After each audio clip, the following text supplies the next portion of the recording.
should be getting notifications that you're live, I think, right? Like on your cell phone. Probably. Okay. That's what you can share out to others, right? So that it can become viral. All right. It looks like we are now streaming live on Facebook. So I'll give it a second because usually it takes a second for people to kick on and then join us. So I've killed the share for now. We'll reshare this in a minute. But just want to take a second. Welcome everybody who is joining us here on the Facebook Live. This topic, obviously, we've been talking a lot about in the last couple of days. We're here to talk about how to successfully set up a buyer to make an offer that's actually going to be considered and accepted on a property today, given the current inventory and the current market environment, right? Booming economy, low inventory, more people turning 33, that demographic where first-time home buyers are coming into play. It's a unique market, right? More multiple offer situations. So we're here to talk about that. And I wanted to give everybody a chance to get some sort of inside information and kind of look behind the scenes. So I've brought 3 real estate agents that I know into the conversation to share their perspective. And, you know, honestly, there are a couple people on this call that I don't do a lot of business with, so they're going to be entirely new perspectives for us. I thought that was healthy, and I thought that was a good way to present this, sort of bring everybody into the conversation. And let's have some fun with it. So let's give everybody a chance to introduce themselves. Cricket, you're to my left. You want to go ahead and go first?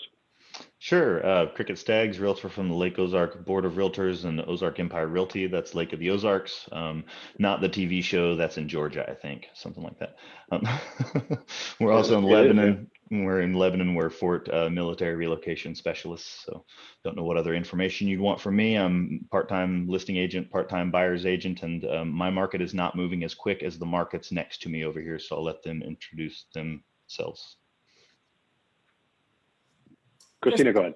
Okay, thank you. Christina Swires in St. Louis with eXp Realty. Definitely seeing crazy market here. I'm about 60-40 heavy on listings versus buyers, but generally speaking for about the last four years prior, 50-50. But yeah, St. Louis Board of Realtors, and we're out here just trying to sling some houses. It's a little bit challenging and spicy. Spicy, yeah, I like it. Very spicy. Good. It's a nice way of putting it. Who are you, Joe? Good. So I'll go next. Yeah. So Joe Brown, Director of Sales and Technology for the Express team at Keller Williams, sister company to REO Express. So on the residential resale side, we're probably 50-50 in terms of listing and buyer business. And when you get into the REO side, obviously we're 100% listing over there. So we're based in Arnold, but we sell all over the city. And then our foreclosure business goes as far out into Missouri as you can imagine. Lake of the Ozarks, all the way down to, you know, cities you might not even know. So lots of stuff all over. Like Crystal City. Like Licking, Missouri, and Poplar Bluffs, and stuff just out of Kansas City, just lots of stuff. So And Lakeway and Vichy and places you can't even pronounce without an accent like this. yeah, exactly. You tell me I have a thing in my voice out west. You do. I guess. Yeah, I like it. So I'm really excited about this conversation. I think that we've got a really good group here. Just to kind of set the stage a little bit, obviously you're all from different brokerages, you know, different team setups. You know, Joe's part of a big team, and a little on Joe, he actually runs the education portion for his team as well. So he's not just an agent, but he's also training agents as well. And I know, Christina, that's something that you're big into. Mm-hmm. And you know, all, and again, I put this on Facebook and I say it with tongue in cheek, you're all very opinionated people, which is good because that means that you're plugged in and you have the understanding and you have an opinion about what's going on. And I think it's good that people hear from you because you're in tune with this kind of stuff. And so I appreciate all of your voices out there in the market. And I'm honored that you've joined me today to talk about this. And so we had talked about whether we should sort of pit buyers versus sellers here, but I think we agreed that it's probably best to, you know, go through the questions from sellers, questions for buyers, but you both do so much, or all 3 of you do so much on both sides that it's really kind of dumb to separate them. Let's use that expertise and see how they work together.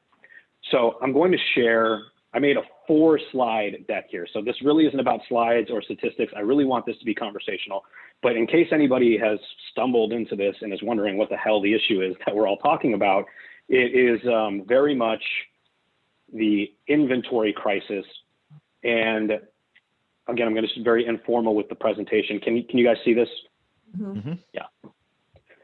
So every year in January, for the last 4 or 5 years, we've talked about the growing inventory crisis. And I don't know if you guys feel the same way, but I feel like we keep talking about it, and it just keeps getting worse every year. But the fall off in 2021, it was a cliff, right?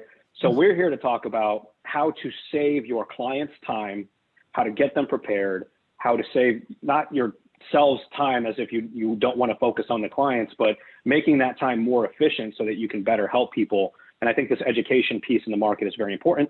And I also want this to be valuable for other real estate agents out there. So if you're watching this and you're a real estate agent, a lender, somebody who's anticipating buying a home, I hope there's something in here you can use and share with your network so that we can get this message out here, because I think there's some really valuable stuff that we have to share. So how to make offers that get accepted. Don't want to spend a ton of time on statistics, but I just pulled the January 2021 housing report that most of us have seen from the St. Louis Association of Realtors. And there's a lot of good information in this 12-page report, but the thing that jumps out to me first and foremost is the amount of inventory that has fallen off the market since last January. 45%. Months of supply of inventory is at 1.2. What's a healthy balanced market? Something like 4 to 6 months? Minimum. At least 3? 6 Minimum, months is yeah. what you 1.2 consider an months. even keel. Not what that says. Yeah. Yeah.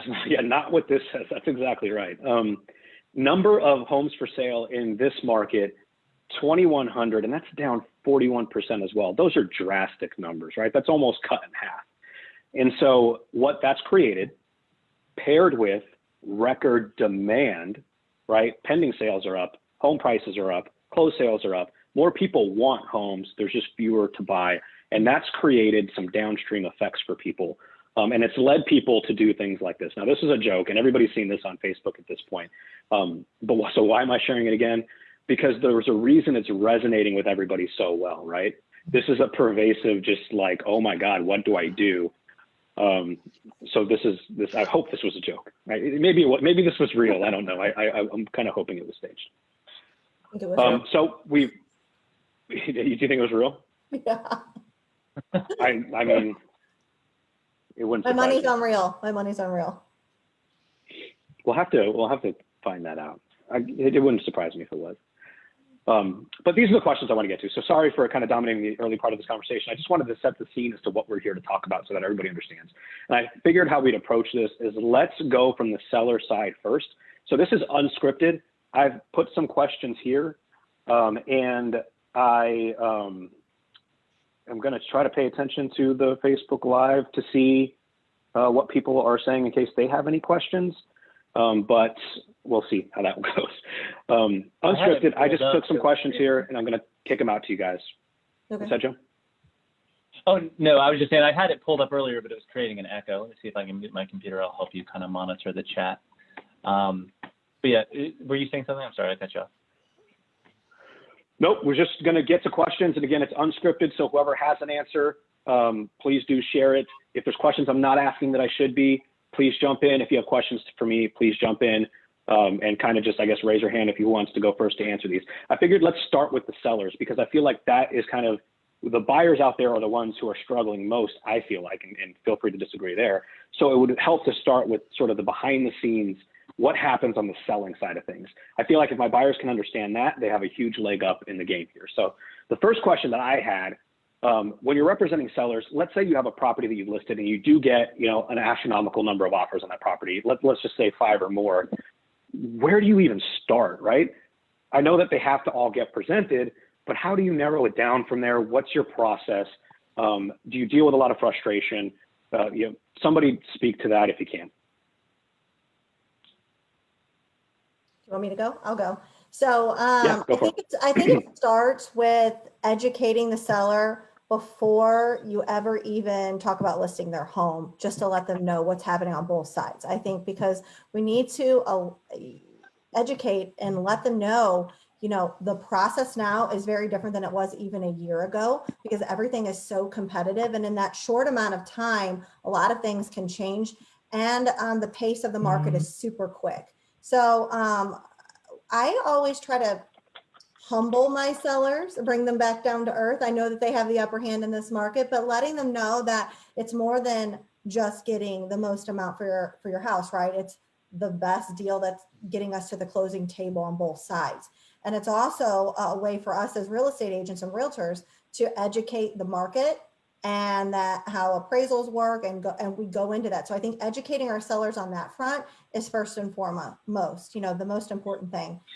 Secondly, just letting them know that we have their back. Real estate agents, sometimes we don't get the best rap in this market, and people think they can just stick a sign in the yard and sell it. And you might be able to do that in this market, but education is key, and letting our sellers know that we have their back, that they have somebody that understands how to negotiate and what to happen when we get multiple offers on a property. So I think first and foremost, education is there. I don't know. Would you guys agree on that? Yeah, I would. I was going to say, my team is probably rolling their eyes because they already know exactly what I'm going to say, which is I rely a lot on systems and scripts. So we talk to our agents, and I'm really talking to agents now and obviously not sellers, which is I always tell our agents that they need to act like a dentist, right? Which is you don't get to pick when you want to go to the dentist. The dentist tells you when you can come in. And once the dentist lays you back on that chair, you don't get to ask them or tell them how they're going to drill into your teeth. So you need to kind of be the dentist. I can hear them laughing in the other room because they know I was going to say this. And you need to act that way, right? So you're going to present to them what will or could potentially happen, just like you're saying, Christina, like here's what could happen and here's how we're going to work through that. And then the other thing is just having simple script phrases. So one of the things we really coach people on our team is to use phrases like, here's what happens next. So when I'm talking to the seller, put a sign in the yard. Okay, here's what happens next. We're going to go live on Friday. Then we're going to get showings on Saturday. And then Sunday, you and I are going to get on a conference call at 6 o'clock. We're going to go through here's what happens next. You should be ending all of your conversations with your sellers and I guess buyers as well with that phrase, because you're going to sell their house. The question is, are you going to do it and wow them as a repeat client, getting referrals from them in the future? And scripts and systems, I think, are some of the biggest gaps in our business. It's why we're barely ranked higher in terms of trustworthiness as like used car salespeople. Like literally, I remember when I joined, I sat on a webinar and they told you, here's how here's how real estate agents rank, and we don't look very great sometimes. So Cricket, that's all happened, right? So the education has been done. You've guided them on all the next 3 steps. And now you're sitting here with an inbox full of PDF offers out the wazoo. Like, what next? What happens then? Good question. So to wrap all that up succinctly, and frankly, what I do in anything that I do is optimize. So I'm glad that I'm going last here because frankly, what I'm going to do is kind of optimize what both of the two in front of me just said, which is great. So people, product, process, and price. Those are the 4 P's that I focus on, and in that order, because price, of course, is the last thing on the list. It's the people, the product, the process that make the most difference. So the process, of course, is what we're talking about now, and that has to do with the people and the product. So once the people and the product are set, the people that we've decided what we're going to do. I'm doing my job. You're Mr. Seller, you're doing your job. The product, it's perfect. We had the open house and now there's 40 different business cards on the counter. And now we're sitting here waiting on the rest of the offers to come in. And we have to have a conference at 6 p.m. About these 20 offers that are in the inbox. And I'm setting it all up into a process for you. So it'll be super easy. And then we can talk about that last thing, which is going to be optimized in the end, the price. So to answer your question, what I'll do is to distill it all down to a spreadsheet. So some of the things that don't make any difference to these sellers are going to be, for example, I have to identify each deal, and I've got 17 offers. And I've had this happen again at the lake, so it's a busy market here too.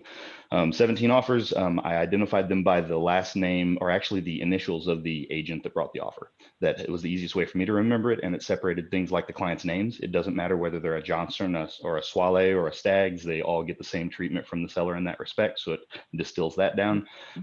In this market, we have people bringing letters, so I do make an annotation that there is a letter, and then ask the sellers to please ignore it. And we can talk about that later if you'd like. But letters again, again, something that if they say in the offer that has to be presented, I'm not going to lie to my sellers. They're going to see everything that comes in the offers, but I'm going to distill it down and insulate them from all the things that could not make any difference to them.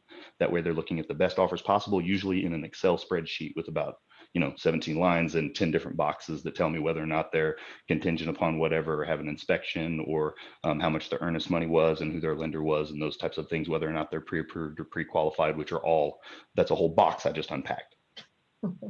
Yep. Yeah, I was going to say, I mean, that's beautiful. I love the idea of people, process, or product, process, and price. I think that's dead on. Joe's stealing now. I always tell people when I'm talking to sellers, I'm going to give you a ranked list by net, what you're going to net, because I really don't care what the top line price is. And most sellers don't. It's going to be what they net. So I'm going to rank it by net. I'm going to give you some sort of a note on the risks associated with that offer. So if it's an FHA offer, you need to understand that the FHA appraisal could significantly impact your net if you're required to, put a new garage door in or something, right? So I'm going to give you annotations that help you understand the risk of an offer. And then I'm going to tell you the speed at which you could close.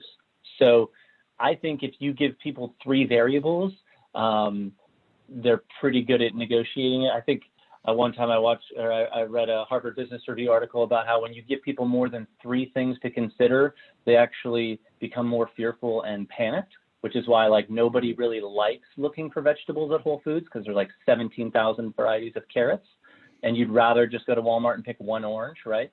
So the same thing is true, I think, in offers. Just give them 3 or 4 variables max to consider. I never thought about I never thought about taking the letter and putting it as a side thing to look at if you want to. I think that's really smart, actually. I think it depends on what is important to your sellers, right? I think that if you have to really listen to your seller. 3 things are great. I think us keeping control of the situation and not adding to the chaos of the confusion that is about to happen upon a seller. They don't really realize what's going on. So preparing them for that chaos, but then also really listening to them and saying, hey, if you don't want an investor buying this property, they may come in with an all cash offer and that may blow your socks off. But if you're sitting here telling me you want a family in this house, you're the seller. I don't have control over that. You can sell your house to whomever you want to sell that to. And we have to listen as real estate agents because it's not us making the decision. And that's why, as Cricket said before, we have to be very careful of presenting all offers and all photos and all letters, because we're not making the decision, the seller is, but it's really important for us to stay in the driver's seat and control that conversation and situation and guide our clients to not overwhelm them, because they're about to be overwhelmed with all the offers they're getting. So. And I think when it comes to ask, right? Yeah. There's nothing wrong with asking, hey, do you care more about net or do you care more about something else? Tell me what your biggest goal is for selling. How do you want to feel when you're done? Do you want a big checking account or do you want to feel good about who moved in? That's an honest question to ask somebody. 100%. Sure. So there are a few things that each of you said that I want to circle back to. And one, Joe, this is a shameless plug here, but I'm hoping my team is watching and hearing me say this. I preach the next 3 steps when we're done with a client. We give them the next 3 steps, and that was a combination of the 2 things that you just said. Tell them what's happening next, and more than 3 things. It's hard to digest. So we leave every conversation with the next 3 steps. So if you're on my team and you're listening, that's why it's important. Okay. Christina, you said a word earlier that stuck out to me like a sore thumb. You talked about keeping your sellers humble. What does that mean? So expectations. Dig in on that. Expectations can be really, can skew things, and I think in this market, the sellers know in a lot of ways before they even come to us and tell us they want to sell, that they know that they have the upper hand. Okay, the consumer is very educated, more than they've ever been. So they understand, but it's really important for us to bring that educational value to them and let them know why sometimes being greedy can't get us what we want in the long term. And there is a way for us to communicate and work together with both parties so everyone leaves happy and we're crossing the finish line and we're not using fighting words to get there. So I feel like being humble ourselves and keeping our sellers and our buyers both humble in both regard is so important right now. And just letting them see and paint that big picture for them. You know, what is the end result? Again, it always goes back to communication and listening. If you guys don't mind me pitching So in, I'll point out, Mike, Yeah, go ahead. the definition of a good deal is when all parties walk away happy. Yes. Yeah. Yeah. I like it. Yeah. So there is collaboration, and that is possible even in a highly skewed market. I think that makes everything go well, right? Well, I think to piggyback on that, if I could, just for 2 seconds, I think what I tell my agents when they're going on listing appointments right now is, in this market, when you're sitting on 1.2 months of inventory, which by the way is just insane. Like, we should all be just stunned when we see that number. It's literally insane. It's really easy to only base your pricing on the competitive actives, right? And it's natural. When you see that there's no actives in the marketplace, you just assume, like, I can price it anything I want to. But we have to understand that the sold comps still do matter a little bit. In a downward trending market, you pretty much only price on solds because everyone's trying to sell and no one's able to get an offer, right? But it's really easy to have a seller who looks at the competitive house down the street and says, I have one more bath and one more bed. I'd really like another $50,000 for my house. And you have to say, okay, let's still look at the solds. I understand the market seems like it's accelerating. I don't know what direction I am on the screen. So whatever the accelerating ramp looks like, it's really easy to say, look, I'll just price up here and the market will catch me, right? If I overprice, it's okay, it'll catch me. Now more than ever, if you sit for more than 15 days, people are going to think you have ghosts. They're going to think something's wrong with your basement. They're going to assume that your septic tank doesn't work. That's Jefferson County speaking here, but wherever you are, right, something is wrong. Your sewer lateral's broken, and the assumption is now, I think, even more than in the past. If you sit for 30 days, something's wrong with your house. That's what the general public belief is, right? I don't know. Christine, are you seeing that? Yeah. Are you seeing that in? That's what I believe too? I mean, I'm seeing that something went awry if it goes off market and goes right back on, right? We're really, a good agent is making sure that you're reading the MLS notes, like, because our clients cannot see that. So they count on us to catch things, right? So yes, of course, people think you're assuming things, but it always usually goes back to price. And I still have seen at certain price points unrealistic expectations, and sellers just literally trying to capitalize on the market. But I see that becoming a real problem. You know, we can't stay up forever. I think at some point we have to be careful. Yeah, for sure. And that kind of leads me to the next question I had on the seller side. And there's something that Cricket said earlier I do want to circle back to, but this is too good of a seg. So finish this sentence then for me, Christina. If I don't have multiple offers after the first weekend on this market, that means your agent's terrible. I'm kidding. But let's be honest. So in a day and age, and I run business literally by referral and social media, and I get as many eyes on that property as I absolutely can. If I am a listing agent and I do not have multiple offers and I don't have a game plan and we're going live on a Wednesday or Thursday with all offers to be in by Sunday and making a decision by Monday, I better be handing my seller multiple offers, and I better have done my job at that point. It is so important. Hear me now. If you are going to sell your house, that you interview the right agent. It is so important that you are making sure that you are doing your due diligence to see how many houses that person has sold, and not just using your Aunt Sally because you don't want to rock the boat in a family matter. Like, look, let's talk about the hard things right now. There are 14,000 licensed real estate agents in my MLS. The top 10% do 90% of the work, and that always will be true. So it is so important. I know that was long-winded, but I felt that was necessary to say. Mike, sorry if I can go off. Fair enough. No, it's a good answer, and it's going to be a hard answer to top. This is very serious right now. You really want to make sure it's not just about top dollar, but it's about doing things with a quickness. So then we don't get that stigma, something is wrong with the house, or someone isn't doing their job, or where did the ball get dropped? So I think there's a piece in there that you mentioned that I think we should expand on, and that is that people's expectations shift with the market too, right? So seeing 30 days on market doesn't really freak anybody out 2 years ago. Today, it means something different than it did 2 years ago, right? So you have to change your expectations with the reality of the market. And so I think what you said is actually very, very important. Guys, do you have a different answer to that question or an additional answer to that question? I can expound on it, but I've got to tell you, if I'm going to expound on it, I'm going to do so by repeating probably the same thing I already said, but I'll start with hear me now and believe me later. You need to expound on your opportunities in the market. Sorry. That's so good. yeah, it's one of the things I do.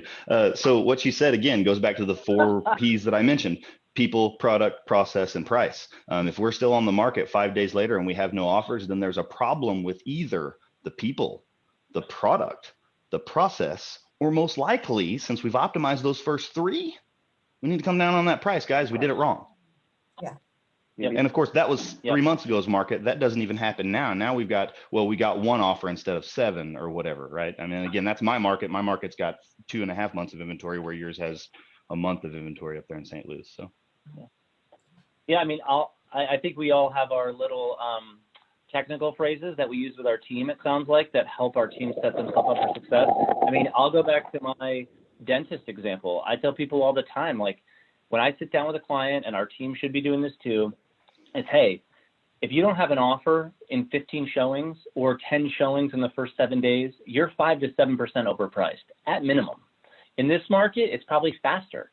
If you don't have an offer within 7 showings and, 15 showings in 7 days, you're probably overpriced at least 7 to 10%, because the market, both agent count and the general consensus of buyers and sellers is about 6 months delayed.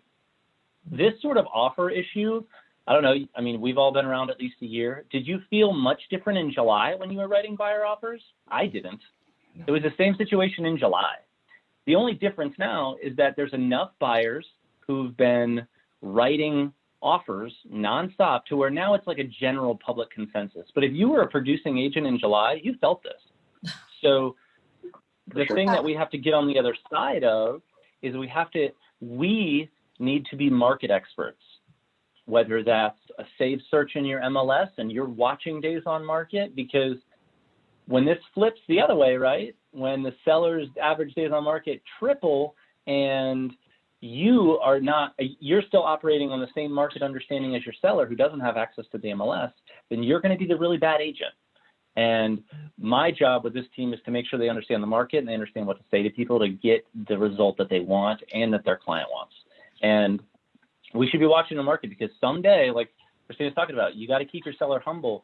If you're on the market 15 days, I don't care what price point you are. If you're on the market 15 days, you don't have an offer, you don't have 10 showings in 7 days, you're overpriced. And the sooner you tell them, I like to tell them before they even sign a listing contract, and I like to tell them multiple times before we go live. I can give them some sort of phrase that can burrow its way into their brain and they'll never forget it. That's beneficial to me and my team.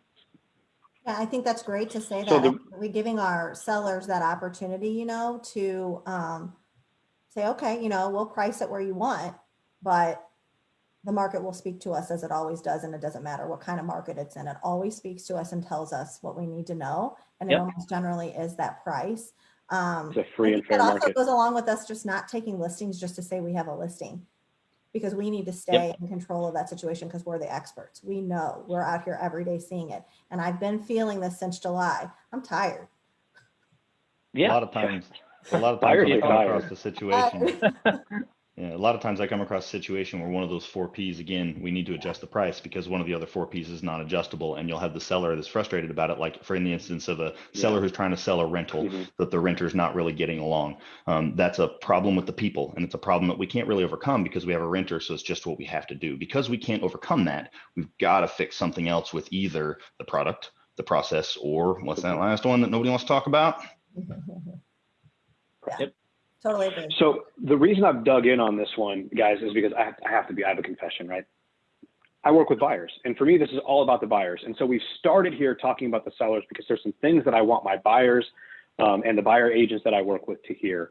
And that's why we've dug in on these couple things. I want them to hear that if a offer makes it through the first weekend if a house makes it through the first weekend without multiple offers, then something is wrong with the price. So if you are making an offer in the first weekend, you cannot assume that it's overpriced in that first weekend, and you need to adjust your expectations accordingly, right? And that speaks to humility on both sides, right? You have to understand that the market is not going to conform to your expectations for it. Your expectations need to conform to this market, and they need to adjust with the market.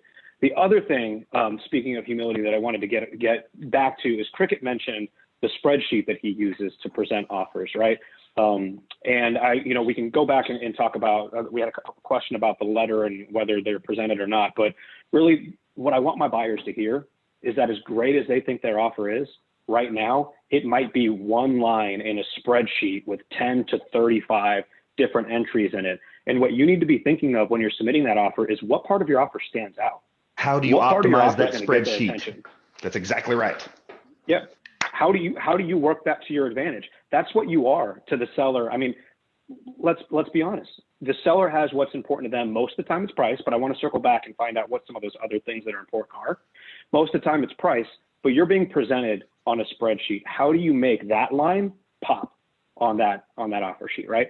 So let's talk about it. How do you prepare your buyers? And I love that you guys do both here, because you can use that selling side mentality to optimize these offers. How do you do?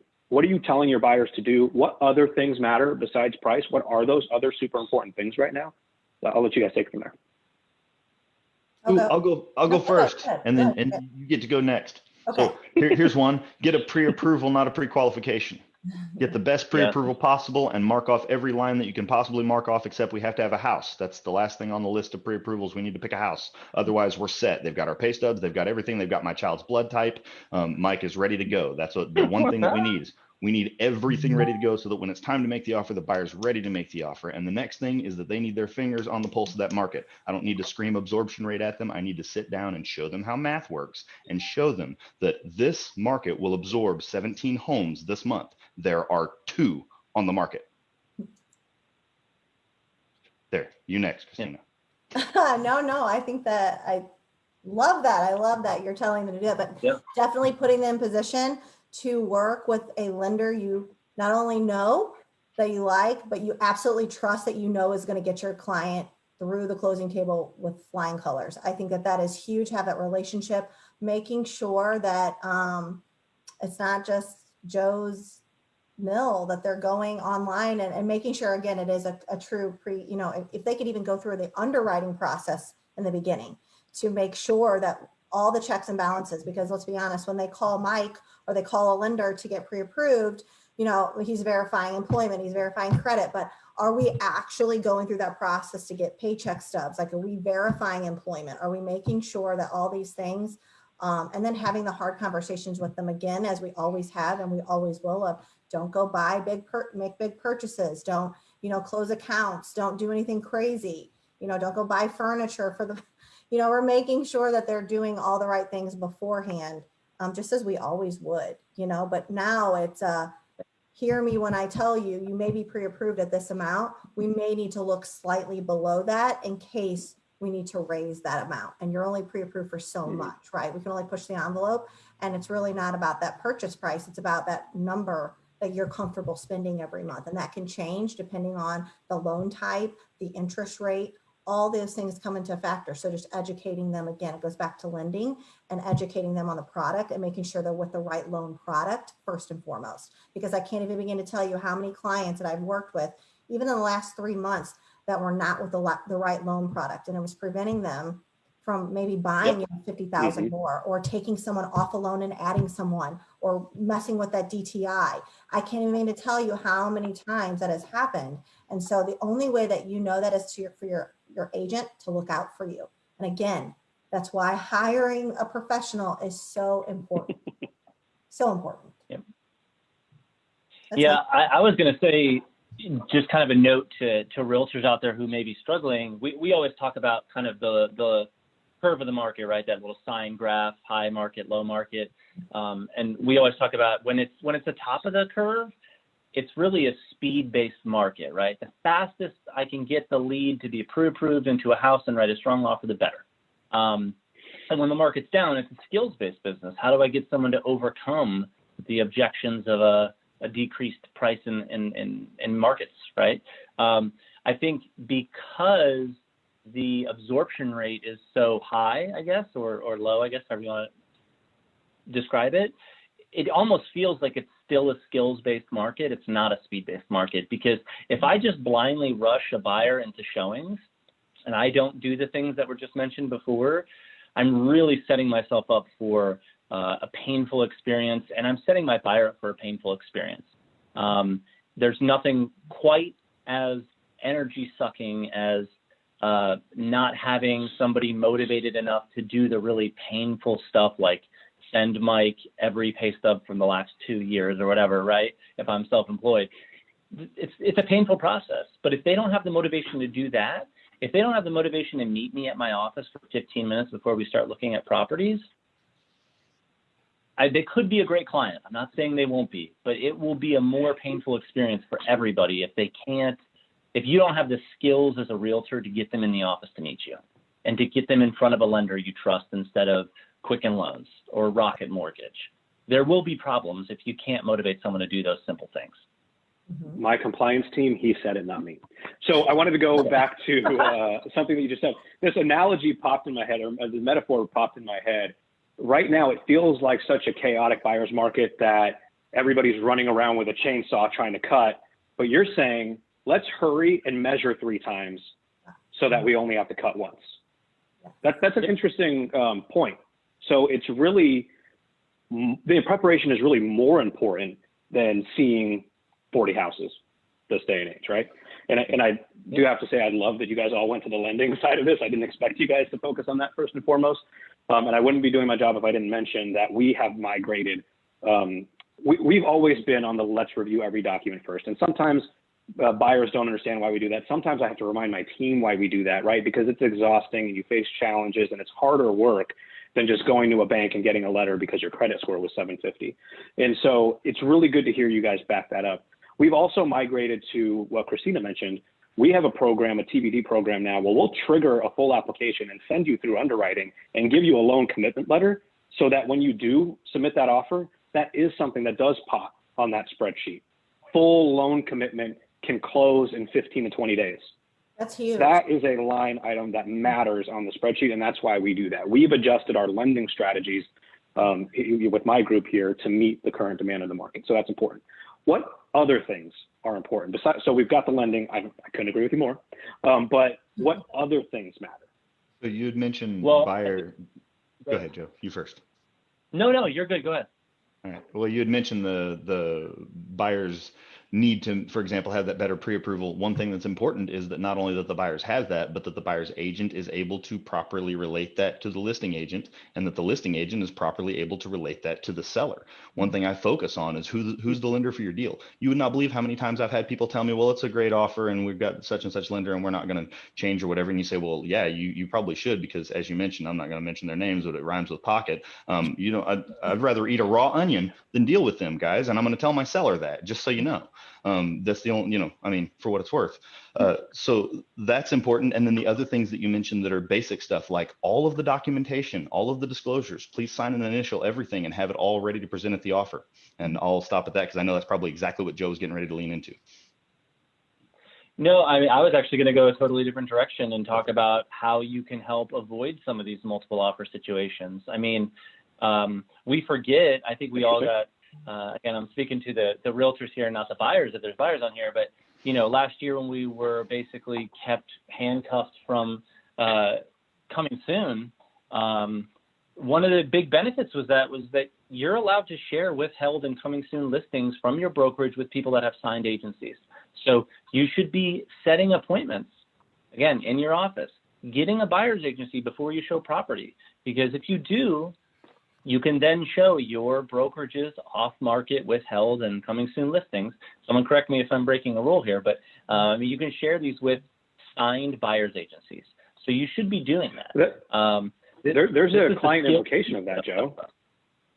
That tells people that it is important to sign a buyer's agency before you go looking houses. I feel like a lot of people are scared to sign them, and a lot of agents are scared to present them until they're ready to make an offer. And I didn't realize that there was actually a value in doing so. So that's an important buyer point too. There is now. I mean, now I have the basis. I mean, in the past, we used to tell, because again, we have a large REO team, so we have a huge selection of off-market REO estate sale properties. We always have. But now, you know, in the past, I just told people, hey, I'm not going to send you off-market property unless you sign an agency. It's too much work. I have to know exactly what you're looking for to be able to go find it. But now I literally can't. If I do, I could get fined, right? Like, I can't send you off-market listings or whatever unless I have a signed agency. So sign this document. Again, I'm going to get paid by the seller, and only if we close, you're going to get paid. And I've got a list of these off-market things. Everybody here does, right? I mean, everybody's got something in their office that is withheld or off-market that you could be showing a buyer and selling. One of the things I know that's I personally have a private Facebook group for all of my agents, and you better believe So do we. they're getting first dibs on those properties, and it's off-market. It goes back to communication and relationship. Everything in this business goes back to Information is priceless. relationship. And I'm going to piggyback on what Joe's saying, you know, because I work with a lot of investors. I do not work for free. I know my value, and I reiterate that value to the buyer. And I never have a problem having them sign a buyer's agency if they want to work with me. And we have a slang term in real estate called commission breath. You cannot go into this with that in mind. You have to understand that this is not about you. It's about the relationship. And I feel like the client on the other side knows that. But if you are showing your value and it's so high, you will never have a problem getting them to sign that, because they will always be your wavering fan forever and want to work with you. But he's right. We cannot show outside and withheld or coming soon until it hits the MLS and something's signed, only within our brokerage. And I think I feel confident in the brokerage that I'm with, knowing that I can show that to multiple people and help both clients on the side, you know, the buy or the sell. So. Cricket, do you have something to add? No, it's an interesting discussion when you talk about off market coming soon, things like that. I work for the MLS at the lake, so I don't work. It's free. It's a voluntary position, but so I help manage stuff like that. And you know, we're on the MLS grievance committee. We're just creating one, things like that. So it's been an interesting discussion over the last 2 or 3 years watching how this works. One thing that I thought when I first got into business, I thought to myself, why would anybody ever want to keep a property off market in a busy seller's market? I know that again, the two people that are on the other side of this, the counterparts, Christina and Joe here, probably have some good reasons, and I've come up with several over the past year or two. I had a local pastor who wanted to sell his home, but didn't necessarily want his congregation to know that he was planning on moving. So he, wanted to keep it off market. And so of course he was trying to find an agency that had a lot of agents who might be able to market that property appropriately. And as you mentioned, when you sign with a client, I guess, let me distill it down to, it's such a confusing thing for agents and consumers. So it's something we all need to discuss more often. It's so confusing, in fact, that the National Association of Realtors and the Department of Justice just came to an agreement because they took us to task. And what they said was that we are telling buyers, for example, that what we do is free. So one of the rules that they've now implemented is that we are no longer allowed to tell people what we should have never been telling people in the first place, that what we do is free. We do not work for free, and that's not what our buyer's agency contract states. That's one of the reasons why agents have a concern with explaining it, because they actually can't explain the document, and it's frustrating. And again, that's a disparaging statement about agents, and I don't want to make that. There's 22,000 of us in the state of Missouri. There's 770 at the lake, and as she mentions, probably 70 of them do a lot, and the majority of the business at the lake. In Lebanon, we've got 65 agents, and again, I could probably point to 2 or 3 of them that, would have a little bit of an issue explaining the documents that they have you sign. And that's frustrating on both sides. Consumers need the education, all the agents need the education, and we can raise the bar that way so that everybody knows. It's so important. I want to pick. I mean, I can explain in the past, especially since we don't use contract attorneys, and we are so involved with that contract. We should be knowing it inside and out, every single thing. And so we can understand it and then reiterate that to our clients and why things are in there the way that they are. I love it. Well, I mean, I was going to answer your question. You asked like why in the past would people have done coming soon or coming withheld? I mean, in the past it was a marketing proposition, right? Hey, Mr. Seller, I'm going to put your house as withheld while you paint the bedroom and while you replace the carpet. And in the meantime, I'm going to send out postcards to 10,000 people in your area, and I'm going to bring you the buyer, and I'm going to charge an adjustable rate commission. So I'm going to save you a % if I sell it myself, right? Benefit all around, everybody wins more. That was the old proposition. Now the proposition is it's a real value to our buyer's agents on our teams or our brokerages to have coming soons, which is I'm going to get it to my team and they're going to exclusively send it to just their agents. And you know what? Like, now that everybody kind of knows, again, the market mentality's caught up to the stuff that we were experiencing in July.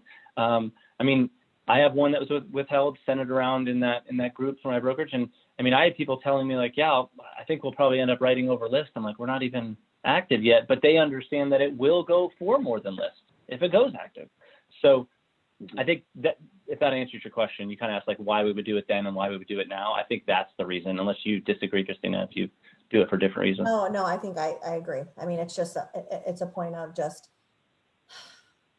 a lot of it is to prevent, some sellers at this point understand, and if we've educated them enough, they are willing to look at something. If we know that we have someone willing to write and give them what they want, some of them won't even want to go to market. So they're listening to us because we're the experts. Again, maybe they're clients we've worked with and we've done 5, 10, 20 deals with over the years. Like, we just don't know these things. So it's us to educate them, and they trust us. And that's why it's so important to have a real estate agent in your corner, whether you're on the buy or the sell side.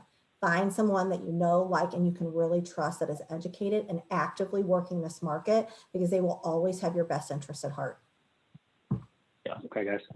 Thank you. That's good discussion. We are at the 45-minute mark, and I want to wrap this up in under an hour because I don't want people to be scared to click on it later.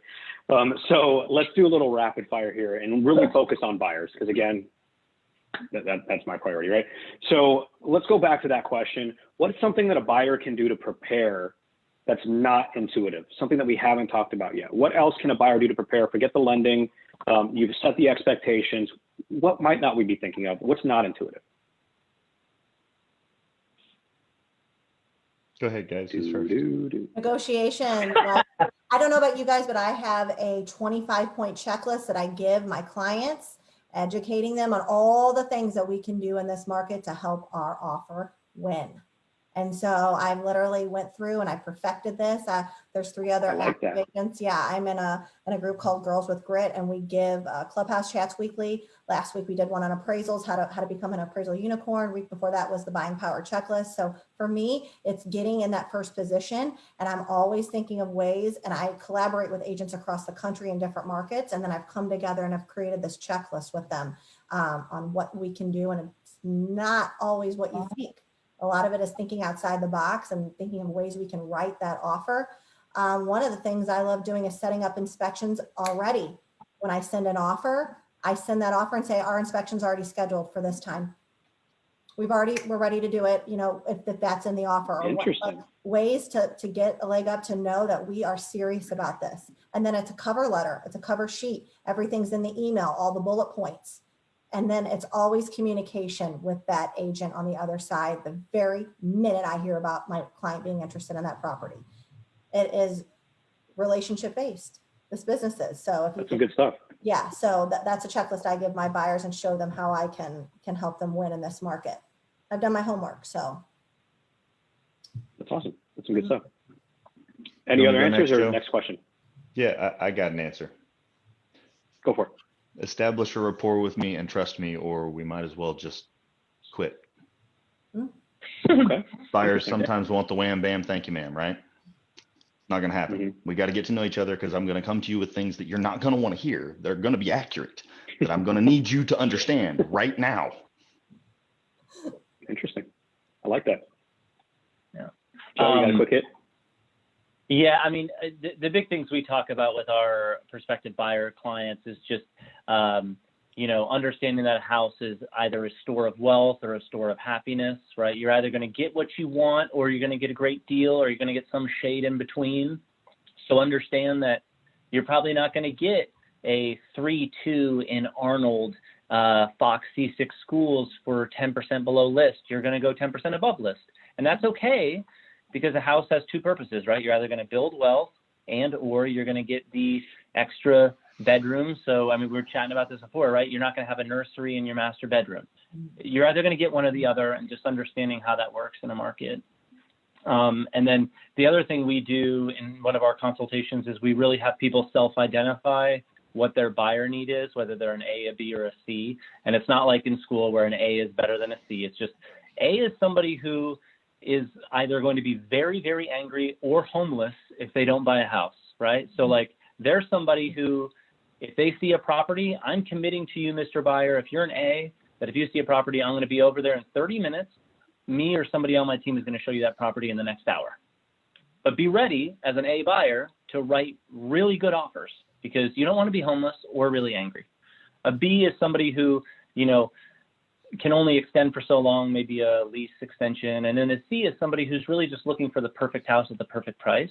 And it's really funny when you have a buyer self-characterize, they understand as a C buyer that I'm probably not going to be able to show them things immediately. Because if I do show them something at 4 p.m., I'm likely going to have an A buyer who's going to be homeless in 30 days, who is going to, you know, need an exception or have to push their showing to tomorrow.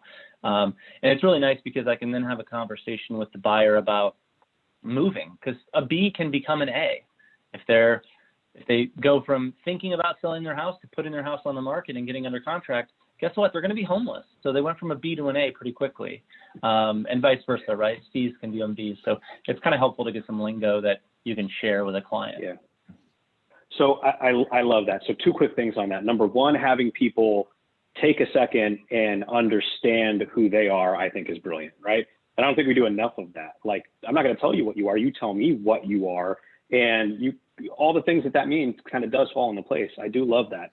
The second thing, though, is those C buyers that you're talking about. I cannot tell you how many calls I've got midday on Monday saying I have a 5 p.m. Monday acceptance deadline and I accidentally found the house of my dreams and you have 2 hours to get me pre-approved. People will find houses that they want to make offers on eventually. So I would argue that even if you do self-identify out there as a C buyer, be prepared in case you turn into an A buyer overnight, right? Be prepared for all of those things, because you don't know. You're never going to find your house until you do. And then when you do, you need to be prepared. Otherwise, you're behind 9 other people on that spreadsheet, and you don't have time to worry about if you pop. We're so focused on if you qualify, right? So yeah. I think that's an important part too. Yeah, sorry, I was just going to say, you know, the A, B, and C doesn't have anything to do with what they're doing. It's all about the communication cadence, right? I tell people all the time, if you tell me you're a C right now, so Mike, you tell me you're a C, you're just waiting for the perfect house down the street to go on the market and you're going to move. I, as an agent, if I'm reaching out to you every 7 days, I'm now the money grubbing agent who won't leave you alone, right? Sure. If you become, if you move from C to A, and in that process, I'm probably only following up with you every 21 days to 30 days because you're a C. I'm just checking in on you, building a rapport, sending you properties. If you move from C to A and you don't tell me, I'm now the lazy agent who didn't care about you buying a home. Mm-hmm. This is all about how we communicate. If you move from B to A, I need to know first, before your mom, before your wife. Like I jokingly tell people, like, if you get pregnant, call me before your husband or spouse, right? Like, I need to know first, because it's going to change how we communicate. 100%. It will. And if 100%. I better know before everyone else. Exactly. If you're cheating, you get a promotion. If you're cheating, I better know.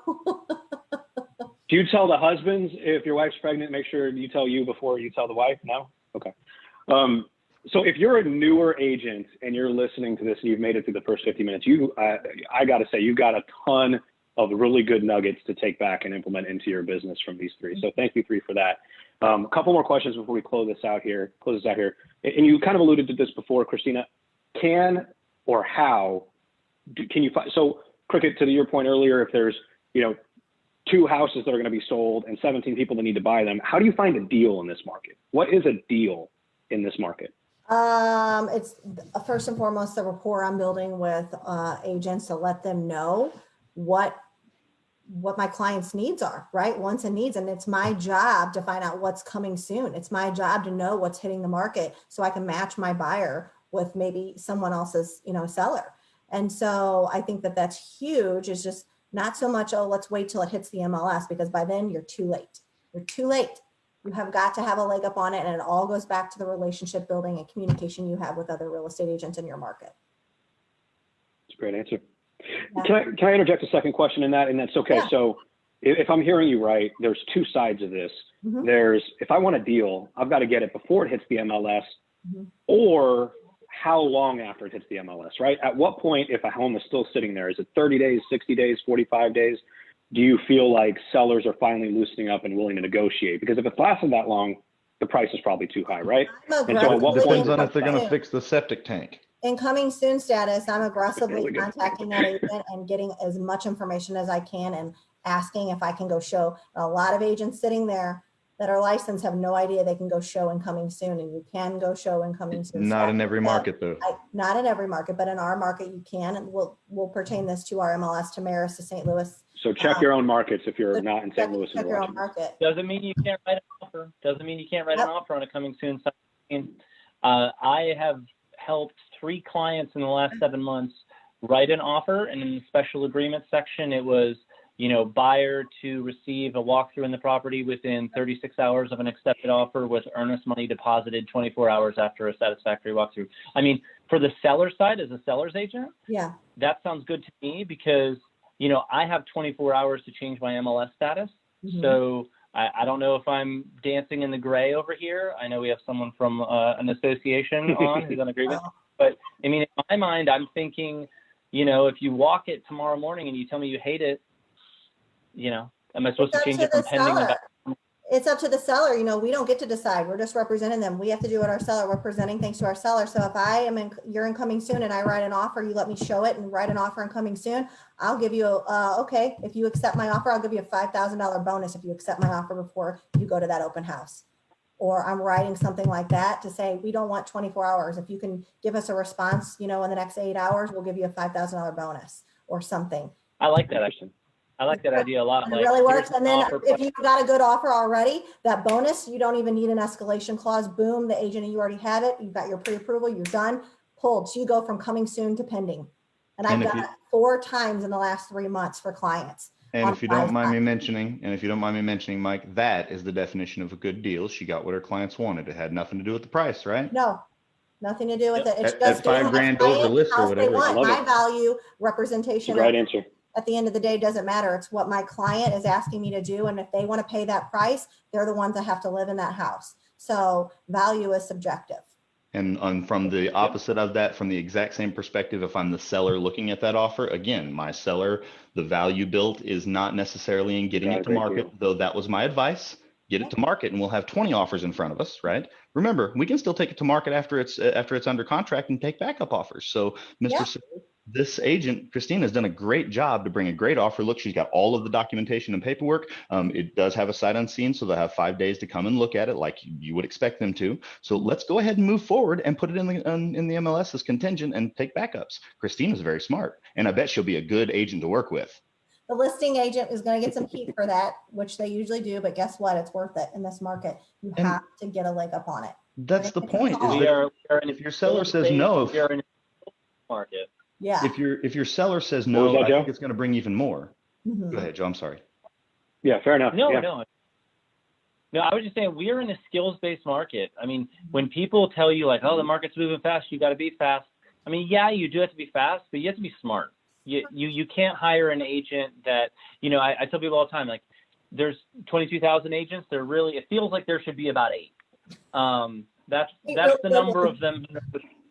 And I'm tongue in cheek, I'm joking here. I want all realtors to succeed, but what I'm trying to say here is that that's why he says that. 8,000. I said 8,000. But it's a skills-based system, and it's like, your aunt, I'm sure, is a really wonderful person. Retired school teacher, wants to sell a couple houses a year. I'm sure she would be just as happy with a 25% referral. And I'd be happy to give Aunt Susie a 25% referral just so Thanksgiving isn't awkward for you. But please don't hire Aunt Susie. I do with any of you guys any day. So. Yeah.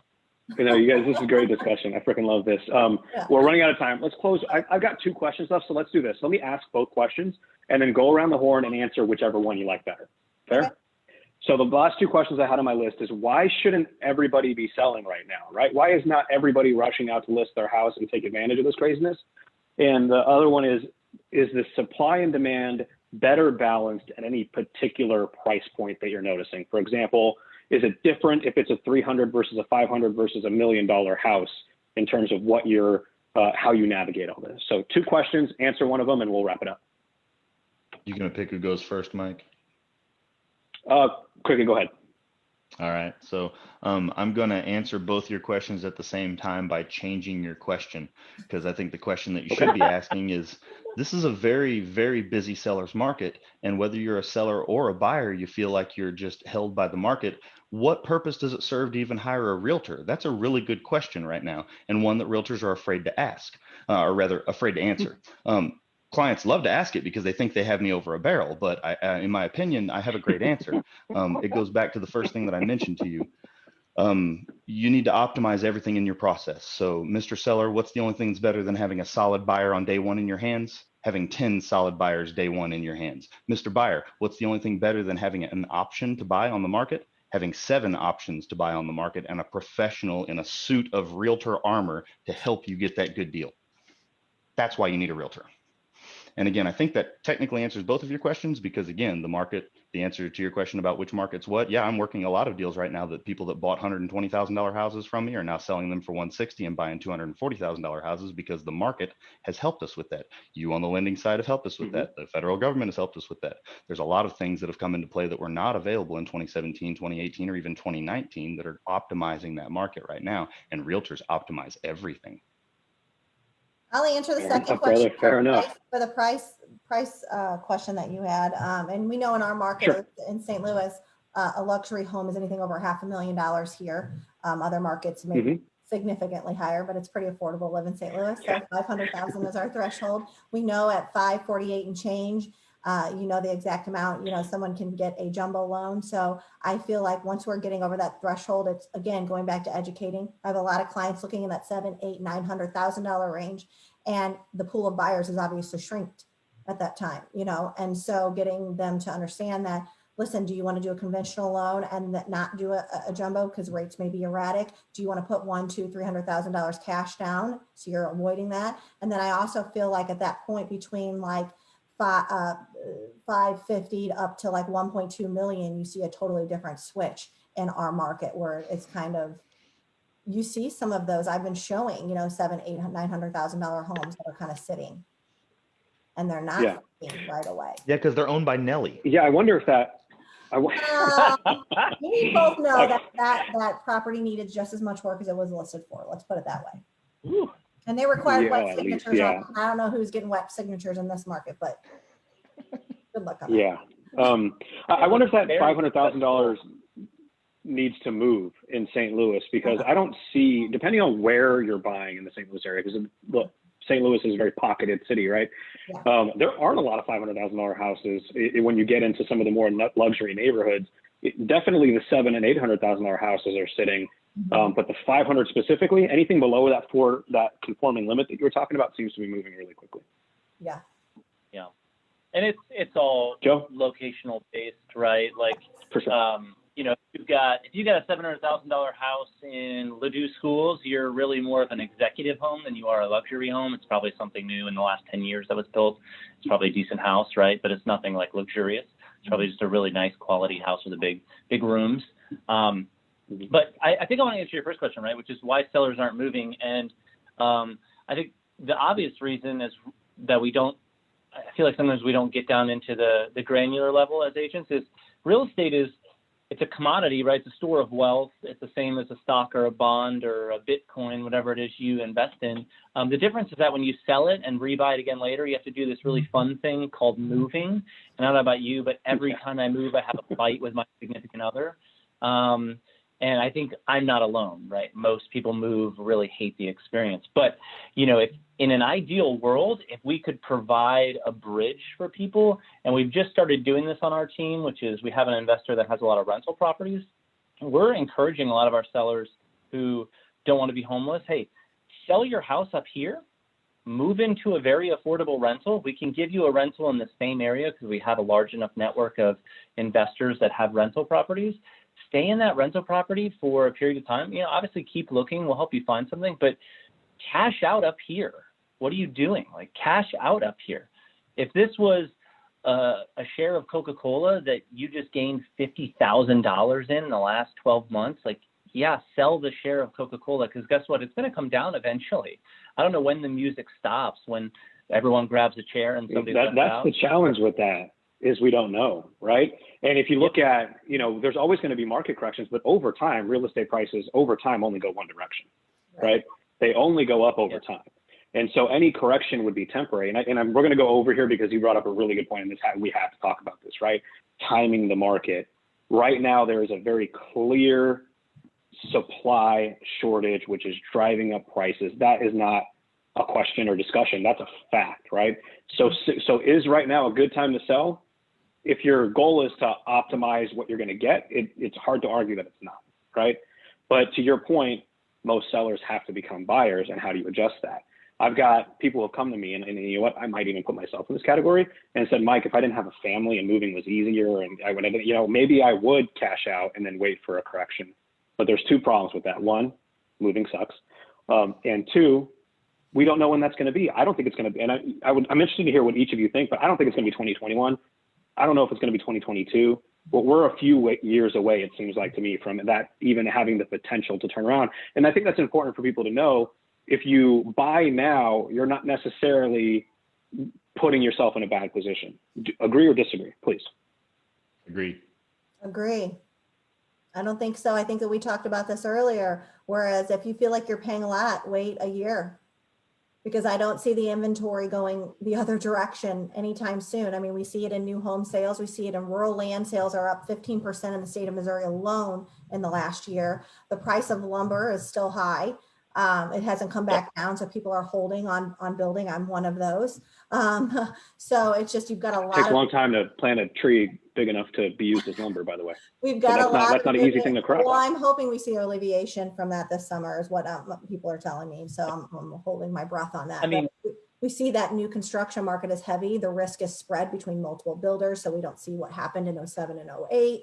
Like, we are really seeing crazy stuff and people moving. And I think the pandemic has obviously put fuel on the fire. 50% of people are no longer in an office. They can work from anywhere. So now you have things like that. You've got Elon Musk talking about a Starlink, right? So you'll have internet even in rural areas. If you want to move to an island, you will have internet access. So a lot of things in our world are changing. And so I feel like that will drive the direction of where things are going. I mean, even commercial real estate is going to see a flip here. I feel like a lot of developments that were maybe going one direction may become housing directions now. So I think we may see some. I'm literally doing that right now. Redirection, you know, for housing, because I don't see it, the alleviation. But I do want to touch on one thing that you said was it's still smart to buy a home and build equity, because it's a one tangible asset that you will always have.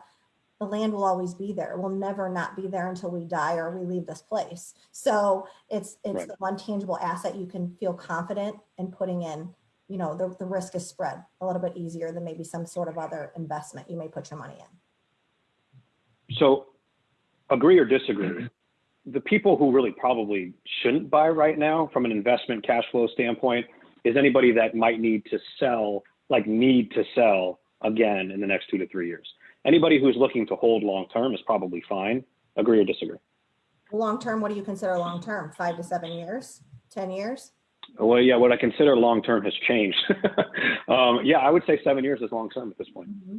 Yeah, I mean, if the math works, the math works. Again, with interest rates being low, they may fluctuate, they may go back up. You're still going to be paying more money if the interest rates spike now, if you buy now versus, you know, waiting if it goes up, to 4 or 5%. Because over the life of a 30-year loan, you're going to be paying more interest long-term, even though you feel like you're paying top dollar now.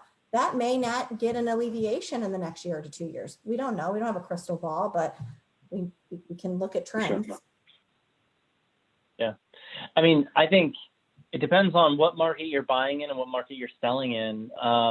If you're a $400,000 to $550,000 seller and you're moving up, you have a phenomenal experience in the next 6 months. Your house is going to sell. You're going to be able to get a deal on your purchase.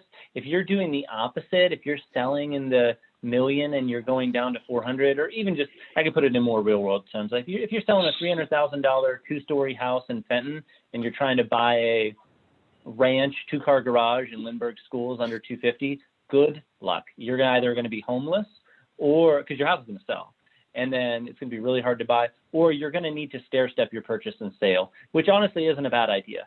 I mean, there are a ton of 2-car garage ranches in Lindbergh schools that you could go rent for $1,400 a month. I mean, I know we have a lender in here who's going to not like what I'm going to say, and we as realtors aren't going to like what you say, but renting isn't always bad. Renting isn't a financial decision that makes sense, but renting buys you freedom. It doesn't buy you an investment. So if rental gives you flexibility over the next 12 months to build that house that you want to build, great, rent for a month. Sell now and rent for a month.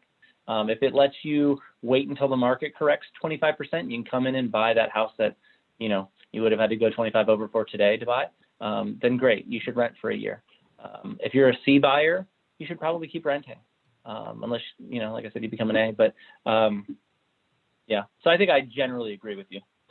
That's a long way of going around. Put all your stuff in a storage and go stay at the Ritz-Carlton for the extra money that you're making. I mean, let's be really honest. At this time, you have to choose the lesser of the evil problem. Sometimes renting makes sense.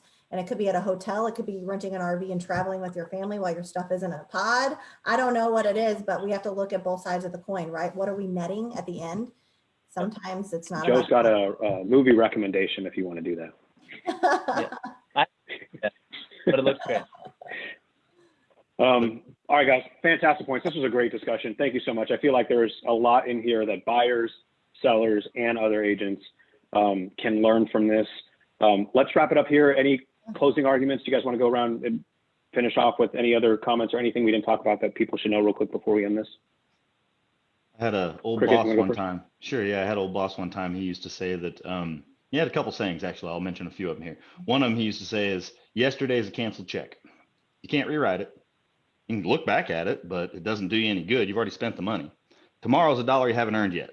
So you can't focus on either one of them too much, but it's good to pay attention to what's going on around you. He also used to say, and again, Joe might not realize, you never know who you're talking to. I'm a retired car salesman, Joe. So don't be offended when I explain that this is all. Every piece of advice that I gave you today came from my training in car sales. But I'm not offended. Don't worry. So what they used to say in the auto business is pigs get fat, hogs get butchered. Sellers need to remember that. Wow. We just talked about that in our meeting today. Pigs get fat, hogs get slaughtered. And it's important to remember that it's easy to get burned, especially if you get a little overzealous and overconfident. And that's the same in any market, though. And that goes back to what you just said when you said, I think I agree with you. And he'd asked you, is now a good time to buy, sell, or whatever. Avoid, as a general rule in life, avoid any salesperson who rapidly tells you that it's a great time to whatever. But it really is.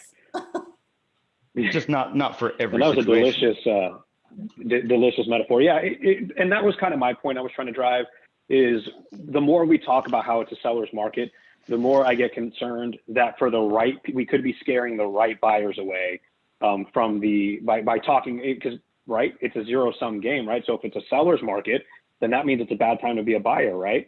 Well, no, it just depends on what kind of buyer you are. If you're a long-term buyer, it's a great time. The answer has got to be, it's not a good time to do something for somebody, though, right? Like, that has to have an answer too. And as long as we're willing to answer that question honestly for people, then I feel like we're guiding people to make intelligent choices instead of just trying to sell. And that's what's important to me. And that's really what's leading to this entire conversation to begin with, right? We have to be honest with people, and I wanted people to get a behind the scenes look, and you guys definitely provided that today. So thank all of you for the time. Thanks for everybody watching. We'll have to do this again. Christina, maybe you can give us a Clubhouse lesson sometime, because I got to figure that out. Thursdays at 9:00 Central, I'm on Clubhouse. Find me Girls with Grit. If you're a producing, active, licensed real estate agent, you can join my group. If you're a female, sorry guys. For now. All right. For now. Fair enough. But all right, everybody. Yes. Thanks again. I'm going to kill the